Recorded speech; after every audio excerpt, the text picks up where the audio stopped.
सोनभद्र में 3 तलाक के नाम पर महिलाओं का शोषण। शादी के 5 साल बाद पति ने फोन पर दिया तलाक। पीड़िता ने लगाई न्याय की गुहार। ससुराल वालों के खिलाफ शोषण का आरोप।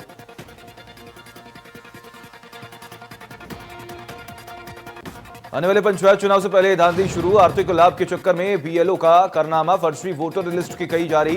ग्रामीणों ने फर्जीवाड़े को लेकर गुस्सा।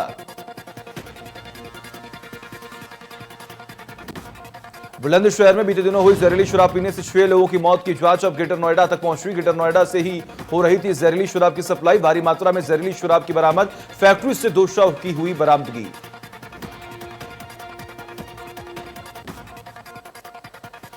कानपुर में दबंगों के हौसले बुलंद। चौकी से महज 500 मीटर की दूरी पर एक फोटो शॉप की दुकान पर की बमबारी और दुकानदार से मारपीट कर लूटकर मौके से फरार। मौके पर पहुंची पुलिस जांच में जुटी।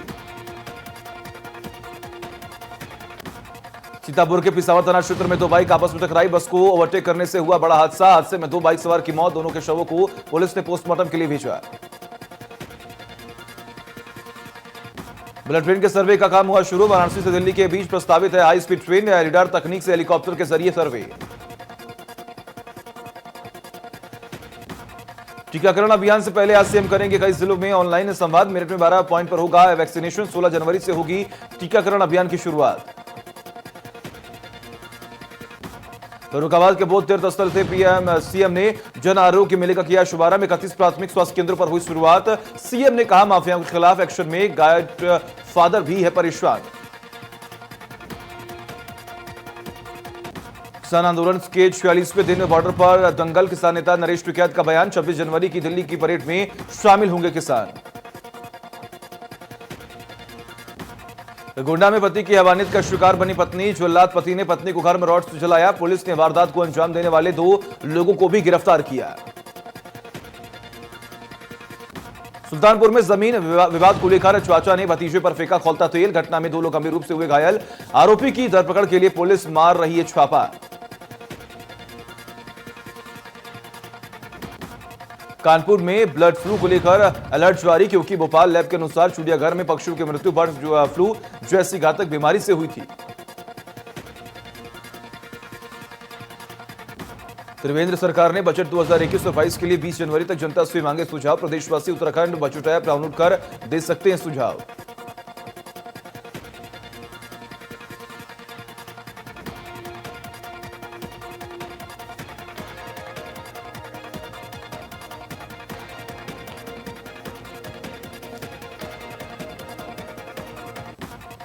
देश भर में 16 जनवरी से कोरोना टीकाकरण अभियान शुरू होने जा रहा है। इसके लिए मुख्यमंत्री त्रिवेंद्र सिंह रावत ने भी अधिकारियों को पुख्ता इंतजाम करने के निर्देश दिए।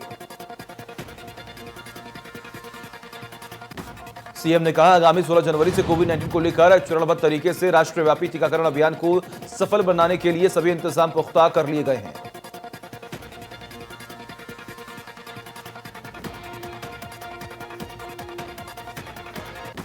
नए कृषि कानूनों के खिलाफ किसानों का विरोध प्रदर्शन जारी है। इस बीच कांग्रेस ने ऐलान किया है कि 15 जनवरी को देश भर में किसान अधिकार दिवस मनाया जाएगा।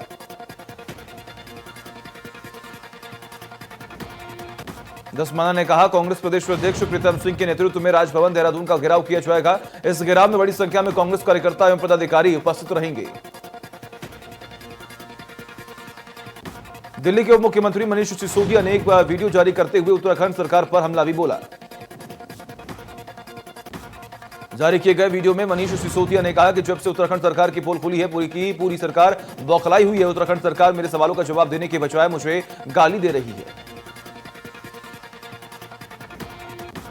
आप पार्टी के नेता अमरिंदर बिष्ट ने मसूरी पहुंचने पर कार्यकर्ताओं ने भव्य स्वागत किया। वहीं अमरिंदर बिष्ट ने कहा कि उत्तराखंड निर्माण के बाद भाजपा और कांग्रेस ने उत्तराखंड के लिए कुछ नहीं किया है। अमरिंदर बिष्ट ने कहा आप पार्टी द्वारा दिल्ली जैसे प्रदेश में सरकार बनाते ही तस्वीर बदल ली। दिल्ली में स्वास्थ्य चिकित्सा सड़क बेहतर स्थिति में है। वही पेयजल और बिजली दिल्ली की जनता को मुफ्त दी जा रही है। टिहरी के प्रतापनगर विधानसभा के कई गांव आज खाली और वीरान नजर आ रहे हैं। स्थानीय ग्रामीण का कहना है कि सरकार प्रयास कर रही है। पलायन रोकने के लिए कमेटी बना रखी है, जिनको गांव का कोई अनुभव नहीं है। लोगों का यह भी कहना है कि गांव में स्वास्थ्य, सड़कें, शिक्षा का अभाव होने ही पलायन का कारण बन रहा है। उन्होंने कहा कि प्रतापनगर क्षेत्र से पलायन का मुख्य कारण रोजगार न होना है। हरिद्वार में ज्योतिष पीठ के शंकराचार्य स्वामी स्वरूपानंद सरस्वती के शंकराचार्य पद पर आसीन होने के 50 वर्ष पूरे हो गए। 50 वर्ष पूरे होने पर शंकराचार्य के शिष्य से उत्सव के रूप में मना रहे हैं।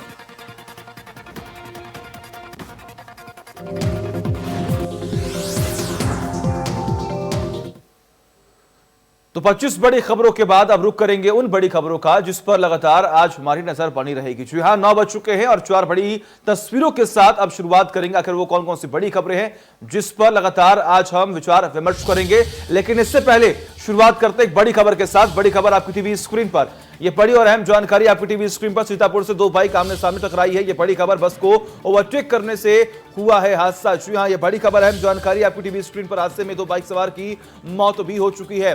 इसी के साथ आपको जानकारी दे कि दोनों के शवों को पुलिस ने पोस्टमार्टम के लिए भेजा है। लगातार जांच जारी है। यह बड़ी खबर, अहम जानकारी, पिसावा थाना क्षेत्र में हुआ दर्दनाक हादसा।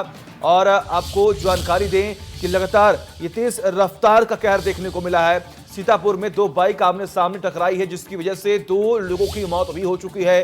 बस को ओवरटेक करने में यह बड़ा हादसा हुआ है। जी हां, यह बड़ी खबर, अहम जानकारी, हादसे में 2 बाइक सवार की मौत भी हो चुकी है।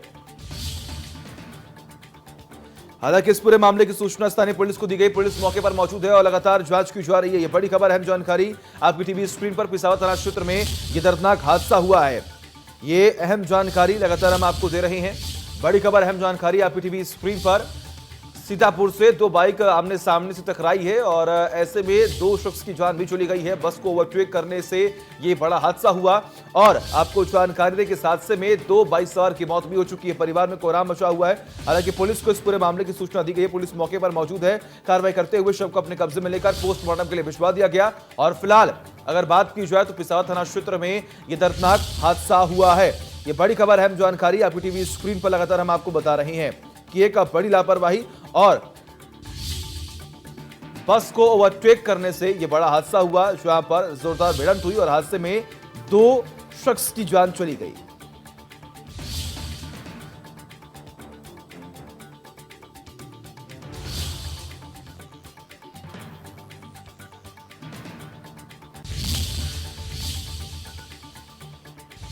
और वही पीएम नरेंद्र मोदी आज देश के सभी मुख्यमंत्रियों के साथ करेंगे मीटिंग। हम मीटिंग में वह 16 जनवरी से प्रस्तावित कोविड टीकाकरण शुरू होने से पहले वायरस की मौजूदा स्थिति और उसके टीकाकरण के बारे में चर्चा करेंगे। इस मीटिंग में पीएम मोदी सभी सीएम को विश्व के सबसे बड़े टीकाकरण कार्यक्रम के आगे रोड मैप और उसकी चुनौतियों के बारे में भी बताएंगे। कई मुख्यमंत्रियों ने मीटिंग से पहले ही अपने सवालों की लिस्ट तैयार कर ली है। यह बड़ी खबर, अहम जानकारी आपकी टीवी स्क्रीन पर। टीकाकरण अभियान से पहले आज पीएम नरेंद्र मोदी तमाम मुख्यमंत्रियों से बात करेंगे। जी हां, उन्हें यह बताएंगे कि आने वाले समय में क्या कुछ चुनौतियां जो हैं वो हमें फेस करनी पड़ सकती हैं और आखिर उसको मैनेज किस तरीके से करना है। तो कहीं ना कहीं मूल मंत्र जो है एक तरीके से यहां पर दिया जाएगा तमाम मुख्यमंत्रियों को। यह बड़ी खबर, अहम जानकारी आपकी टीवी स्क्रीन पर। उत्तर प्रदेश में कोरोना वैक्सीन का फाइनल ड्राई रन है आज, लेकिन टीकाकरण अभियान से पहले पीएम नरेंद्र मोदी आज मुख्यमंत्रियों के साथ बात करेंगे, विचार विमर्श करेंगे, उनसे जानने की कोशिश करेंगे कि आखिर आगे क्या रणनीति बनाई जा सकती है। 16 जनवरी से शुरू हो रहे कोरोना टीकाकरण से पहले वैक्सीन का तीसरा और फाइनल ड्राई रन होने जा रहा है। इसके पीछे की मंशा यही है कि वैक्सीनेशन से पहले अगर कोई खामी सामने आती है तो उसे समय रहते दूर किया जा सके। आज पूरे प्रदेश में 1500 केंद्रों पर टीकाकरण का पूर्वाभ्यास किया जाएगा। महानिदेशक चिकित्सालय एवं स्वास्थ्य डॉक्टर डीएस नेगी की ओर से सभी मुख्य चिकित्सा अधिकारियों को निर्देश दिए गए हैं कि वह पूर्वाभ्यास का पुख्ता इंतजाम करें। पहले कमरे में लाभार्थियों का सत्यापन किया जाएगा। दूसरे कमरे में कोरोना टीका लगाने की प्रैक्टिस होगी। तीसरे कमरे में लाभार्थियों को आधा घंटा ऑब्जर्वेशन में बैठाने की व्यवस्था होगी। लखनऊ में होने वाले ड्राई रन को लेकर जिला अधिकारी अभिषेक प्रकाश ने कहा कि राजधानी में भी 61 केंद्रों के 200 बूथ पर ड्राई रन जाएगा। 1500 कर्मचारियों को ड्राई रन में लगाया जाएगा। लखनऊ में पहले दिन 20,000 हेल्थ वर्कर्स को टीका लगेगा। लखनऊ में कुल 60,000 हेल्थ वर्कर्स को वैक्सीन लगना है। केजीएमयू में सबसे ज्यादा 9,000 से ज्यादा हेल्थ वर्कर्स को वैक्सीन लगाई जाएगी। लोहिया संस्थान में कार्यरत हेल्थ वर्कर की संख्या लखनऊ में नंबर 2 पर है। जिलाधिकारी ने बताया कि वैक्सीन के रख रखाव की भी व्यवस्था चाक चौबंद है।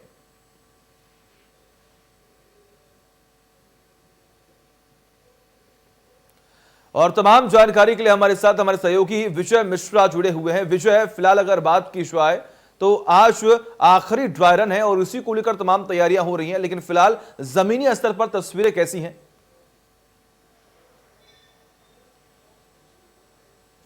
जी बिल्कुल, आज फाइनल ड्राई रन है और जाहिर है कि फाइनल ड्राई रन इसीलिए रखा गया है कि जो पिछले 2 ड्राई रन्स में कहीं कोई अगर कमी रह गई हो तो उसे सुधारा जा सके और एक बार फिर से ये देखा जा सके कि क्या इसके बाद भी कहीं कोई कमी रह सकती है।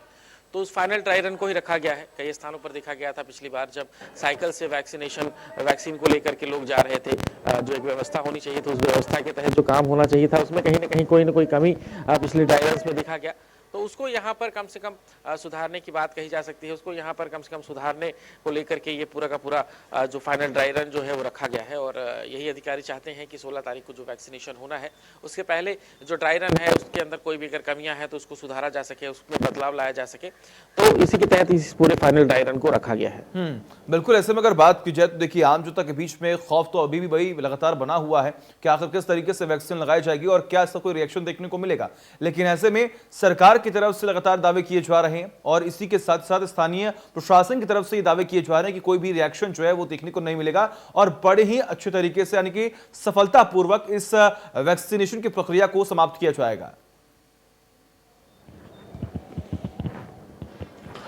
जी बिल्कुल, कुछ ऐसी बातें ज़रूर आ रही हैं, लेकिन जाहिर है कि सरकार भी उसके लेकर के जागरूकता फैला रही है। पंजीकरण के लिए भी यहाँ पर पोर्टल्स खोले गए हैं और उसके अलावा वैक्सीन के बाद भी आधे घंटे तक ऑब्जर्वेशन में रखे जाने की बात जो है वो कही जा रही है। वैक्सीन के लिए लोग कितने उत्साहित रहते हैं इसे लगवाने के लिए, क्योंकि अभी स्टार्टिंग में जो वैक्सीन लगना है वो जो फ्रंट लाइन वर्कर हैं उन्हें लगना है, जो पुलिसकर्मी हैं, जो स्वास्थ्य कर्मी हैं या जो सफाई कर्मी हैं या फिर जो इससे जुड़े हुए जो लोग हैं जो सबसे पहले काम के लिए बाहर निकलते हैं, उन सभी को यहाँ पर रखा गया है। तो सबसे पहले उन्हें ही वैक्सीनेशन लगना है, उसके बाद ही फिर कहीं जाकर के अगली प्रक्रिया के तहत किसी को इसमें मौका दिया जाना है। हालांकि पंजीकरण के जो लोग हैं, जो पंजीकृत लोग हैं वो भी इसमें वैक्सीनेशन करवाएंगे। जो अधिक उम्र वाले लोग हैं या फिर जो क्रिटिकल अवस्था में है उनको भी वैक्सीनेशन किया जाएगा। तो उसके तहत ये पूरी प्रक्रिया के तहत ये पूरा वैक्सीनेशन होना है। बिल्कुल, ऐसे में विषय अगर बात की जाए तो देखिए अभी भी तमाम संशय जो हैं वो बरकरार हैं कि आखिर क्या हम इस वायरस से जीत जाएंगे या फिर अगर बात करें तो लगातार संक्रमितों की संख्या में कमी जो है वो दर्ज की जा रही है। लेकिन ऐसे में आम जनता तक एक बड़े स्तर पर, एक मास लेवल पर इस वैक्सीन को पहुंचवाना कहीं ना कहीं सरकार के लिए और स्थानीय प्रशासन के लिए एक बड़ा ही जो चुनौतीपूर्ण काम है वो यहां पर देखने को मिल रहा है। जी बिल्कुल सही कहा आपने कि कहीं ना कहीं सरकार के लिए चुनौतीपूर्ण काम जरूर है और बड़ा प्रदेश है तो वैक्सीनेशन सब तक पहुंचाना ऐसी महामारी में ये चुनौतीपूर्ण काम है। अब सरकार इसे किस तरह से करती है। ड्राई रन के दौरान यहाँ पर अभी भी जो बताया गया है कि करीब 3 करोड़ के आसपास वैक्सीन जो है वो अभी आने हैं, जिसके तहत यहाँ पर जो फ्रंटलाइन वर्कर हैं उनको पहले लगना है। अब उसके बाद जनता के लिए क्या सुविधा होती है, जनता को क्या है, फ्री वैक्सीन दी जाएगी या जनता से इसके लिए पैसे लिए जाएंगे या फिर जनता को भी उसी तरह ही वैक्सीनेशन किया जाएगा। इन्हीं सब चीज़ों का इंतजार है। लोग इंतजार कर रहे हैं कि किस तरह से, किस मोड पर सरकार इस पर आगे वर्क करती है। अभी तो सबसे पहले इस वैक्सीनेशन की शुरुआत है और वैक्सीनेशन की शुरुआत में सरकार ने साफ किया है कि वो फ्रंटलाइन वर्करों को सबसे पहले ही वैक्सीनेट करेगी। अब आगे की प्रक्रिया 16 के बाद ही देखने को मिल सकती है। अब बिल्कुल, और ऐसे में अगर हम बात करें तो देखिए वैक्सीनेशन की प्रक्रिया को लेकर राजनीति जो है वो भी लगातार अपनी चरम सीमा पर है। एक तरफ लगातार तमाम राजनीतिक दल हैं, उनका ये कहना है कि हम वैक्सीन को लगाएंगे ही नहीं क्योंकि यहाँ पर लापरवाही बरती जा रही है। कुछ लोगों की ये मांग है कि पीएम नरेंद्र मोदी जो है सबसे पहले वो वैक्सीन लगाए, उसके बाद तमाम मुख्यमंत्री लगाएं और उसके बाद आम जनता तक ये जो वैक्सीन है वो पहुंच रही है। इसको लेकर क्या कुछ टिप्पणी जो है वो लगातार आसपास देखने को मिल रही है? बिल्कुल, विपक्ष का यही कहना है कि हर एक काम में जो है वो सबसे पहले मुख्यमंत्री योगी आदित्यनाथ या प्रधानमंत्री नरेंद्र मोदी काफ़ी बड़े इवेंट के तरीके से करते हैं। तो वैक्सीनेशन की प्रक्रिया को इवेंट की तरह से क्यों नहीं लिया जा रहा है? क्या वैक्सीन जो है सुरक्षित नहीं है? इन तमाम चीज़ों को लेकर के विपक्ष जो है वो सवाल खड़े कर रहा है, क्योंकि कई देशों में देखा गया कि जैसे रूस में पुतिन ने अपनी बेटी को सबसे पहले वैक्सीन लगवाया और उन्होंने राष्ट्र के सामने एक उदाहरण प्रस्तुत किया। और इसके अलावा भी अन्य स्थानों पर इस तरह के देखा गया जहाँ पर वहाँ के राजनेताओं ने सबसे पहले वैक्सीन लगवाया। तो यही चीज यहाँ पर विपक्ष भी सवाल खड़े कर रहा है कि हर काम को इवेंट की तरह प्रदर्शित करने वाली भाजपा आखिर वैक्सीनेशन के कार्यक्रम में पीछे क्यों कदम हटा रही है। वहां पर सबसे पहले जनता को वैक्सीन क्यों लगवाया जा रहा है, सबसे पहले खुद को एक सार्वजनिक मंच पर वैक्सीन क्यों नहीं लगवा रहे हैं, चाहे मुख्यमंत्री हो या प्रधानमंत्री। तो इस तरह की चीजें जरूर हो रही है, राजनीति जरूर हो रही है। जाहिर है कि अब सरकार इसका किस तरह से जवाब देती है, या सरकार हो सकता है 16 तारीख को इस तरह का कुछ दृश्य देखने को ही मिले हमें कि सबसे पहले प्रधानमंत्री जी वहां बैठे हो, वैक्सीन लगवा रहे हो, मुख्यमंत्री बैठे हो, वैक्सीन लगवा रहे हो। अब ये आने वाले 16 तारीख को ही देखा जा सकता है, लेकिन विपक्ष जो है वो लगातार सवाल जरूर खड़े कर रहा है। ठीक है विषय, बिल्कुल बहुत बहुत शुक्रिया आपका तमाम जानकारी के लिए। लगातार नजर आप बनाए रखिए, तमाम अपडेट्स हम आपसे लेते रहेंगे। और इस बीच हमारे सहयोगी गोरखपुर से सुशील लगातार बने हुए हमारे साथ। सुशील, फिलहाल इस वैक्सीनेशन को लेकर क्या कुछ अपडेट वहां पर देखने को मिल रही है? क्या वहां पर भी तमाम तैयारियां जो हैं वो अपने अंतिम चरण पर हैं? क्योंकि इससे पहले भी जो ड्राई रन हुआ था उसको लेकर के भी पूरी तरीके से पुनर्अभ्यास किया गया था। सारी चीजों को सेम जैसे वैक्सीन लगाई जाती है उस तरह से प्रक्रिया की गई थी। उसके बाद से आज भी जो है उसी तरह से ड्राई रन किया गया, यानी कह सकते हैं कि जो वैक्सीन बस नहीं है, बाकी सारी प्रक्रिया उसी तरीके से की गई है। बाकायदे मोबाइल पे मैसेज आता है, उसके बाद वो व्यक्ति आता है और उसके बाद उसके थर्मल स्कैनिंग से इसके जो है टेम्परेचर नाप के, उसके हाथों को सैनिटाइजर करके, उसका मास्क लगा के अंदर लाया जाता है और उसके बाद से जो है सब चीजों को मेंटेन करने के बाद उसे वैक्सीन लगाया जाता है। और उसके बाद से वैक्सीन लगाने के बाद भी आधे घंटे उसे एक स्पेशल वार्ड में रखा जाता है, ताकि वो अगर उसे कोई प्रकार की दिक्कत हो तो वहाँ पे उसे तुरंत ट्रीटमेंट दिया जाए। उसके बाद जो है आधे घंटे बाद फिर उसे जाने दिया जाता है। तो इस तरह का जो ड्राई रन है वो आज यहाँ भी देखने को मिला। और निश्चित रूप से कह सकते हैं कि वैक्सीन का केवल बस अब लोगों को इंतजार है, यहाँ के स्वास्थ्य विभाग को इंतजार है। वैक्सीन आने के बाद और जैसे ही शासन से हरी झंडी मिलेगी उसके बाद से यहाँ भी वैक्सीन लगना शुरू हो जाएगा और लोगों को इस कोरोना वायरस के नाम से जो है राहत मिलेगी। जी ठीक है, बिल्कुल बहुत बहुत शुक्रिया सुशील आपका तमाम जानकारी के लिए। लगातार नजर आप बनाए रखिए, तमाम अपडेट्स हम आपसे लेते रहेंगे। और वही कोरोना के खिलाफ टीकाकरण के इंतजार की घड़ियां 16 जनवरी को खत्म हो रही हैं। मेरठ में 16 जनवरी को 12 बूथ पर कोविन टीकाकरण अभियान से पहले सीएम योगी आदित्यनाथ ऑनलाइन संवाद करेंगे। उत्तर प्रदेश के कई जिलों में यह ऑनलाइन संवाद होगा। मेरठ स्वास्थ्य विभाग 69 बूथों पर ड्राई रन करने जा रहा है और इन्हीं में से किसी 1 या 5 पॉइंट पर सीएम योगी आदित्यनाथ ऑनलाइन संवाद भी की यहां पर जो व्यवस्था है वो भी की जा रही है। इसको लेकर स्वास्थ्य विभाग ने तैयारियों को अंतिम रूप दे दिया है। मेरठ के मेडिकल कॉलेज या अन्य किसी स्थान पर यह ऑनलाइन संवाद हो सकता है। और तमाम जानकारी के लिए हमारे साथ हमारे सहयोगी सनोज जुड़े हुए हैं। सनोज, फिलहाल इस पूरे मामले को लेकर क्या अपडेट है? 12 पॉइंट पर वैक्सीनेशन होगा और सीएम खुद इन 12 पॉइंट में से 5 पॉइंट्स पर खुद वीडियो कॉन्फ्रेंसिंग के जरिए लोगों से बातचीत करेंगे।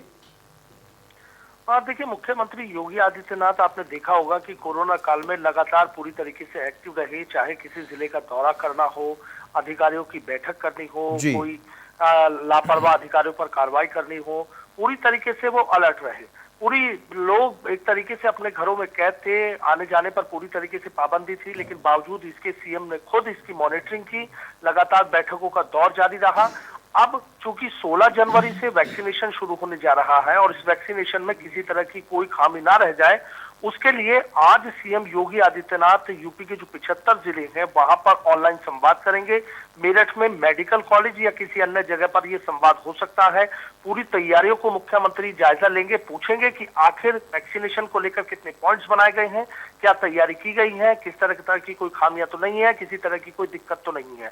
यानी इरादा साफ है कि जिस दिन वैक्सीनेशन शुरू हो उस दिन यूपी से कोई इस तरह की खबर ना आए कि वैक्सीन लगाने के दौरान ये दिक्कतें सामने आई हैं, इस वजह से लोगों को परेशानियों का सामना करना पड़ा है। तो कहीं ना कहीं अफसर भी उसको लेकर पूरी तरीके से तैयार है और सीएम कहीं ना कहीं उनकी क्लास लेकर ये जानने की कोशिश करेंगे कि किसी तरह की कोई दिक्कत ना हो। दूसरा मैं ये बताना चाहूंगा कि 16 जनवरी को मेरठ में यूं तो 69 बूथ्स बनाए गए हैं जिन पर वैक्सीनेशन होना है, लेकिन 16 जनवरी को सिर्फ 12 बूथ पर वैक्सीनेशन होगा। ये सभी स्वास्थ्य महकमे के लोग होंगे, चाहे डॉक्टर्स हो, स्टाफ। चलिए ठीक है, बिल्कुल सनोज, आपका बहुत बहुत शुक्रिया तमाम जानकारी के लिए। लगातार नजर आप बनाए रखिए, तमाम अपडेट्स हम आपसे लेते रहेंगे। और पंजाब की रोपड़ जेल में बंद माफिया मुख्तार अंसारी को उत्तर प्रदेश लाने के मामले दायर अर्जी पर सुप्रीम कोर्ट में आज सुनवाई होगी। दरअसल पिछली सुनवाई में सुप्रीम कोर्ट ने रोपड़ जेल अधीक्षक को नोटिस जारी कर दिया था। उत्तर प्रदेश सरकार की अपील पर सुप्रीम कोर्ट ने 18 दिसंबर को यह नोटिस जारी किया था। माफिया विधायक मुख्तार अंसारी को कोर्ट में विचाराधीन मामले में पेश कराने की योगी सरकार की योजना पर रोपड़ पुलिस और जेल अधीक्षक ने नोटिस लेने के बाद जवाब दाखिल करने की योजना बताकर गाजीपुर पुलिस को खाली हाथ भेजा और पंजाब पुलिस ने तर्क दिया कि मुख्तार अंसारी की मेडिकल रिपोर्ट के आधार पर उसे उत्तर प्रदेश नहीं भेजा जा सकता है। बीमारी के कारण बीएसपी विधायक मुख्तार अंसारी का लंबी यात्रा करना संभव नहीं है। गाजीपुर पुलिस की टीम सुप्रीम कोर्ट का नोटिस लेकर पंजाब के रोपड़ जेल पहुंची थी। उत्तर प्रदेश पुलिस ने रोपड़ जेल अधीक्षक को नोटिस रिसीव कराया, जहां के जेल अधीक्षक ने कोर्ट में जवाब दायर करने को कहा। मेडिकल रिपोर्ट का हवाला देकर पंजाब पुलिस ने मुख्तार अंसारी को उत्तर प्रदेश पुलिस को सौंपने से इनकार कर दिया। और इसी के साथ फिलहाल खबरों में बस इतना ही। देखते रहिए इंडिया न्यूज। नमस्कार।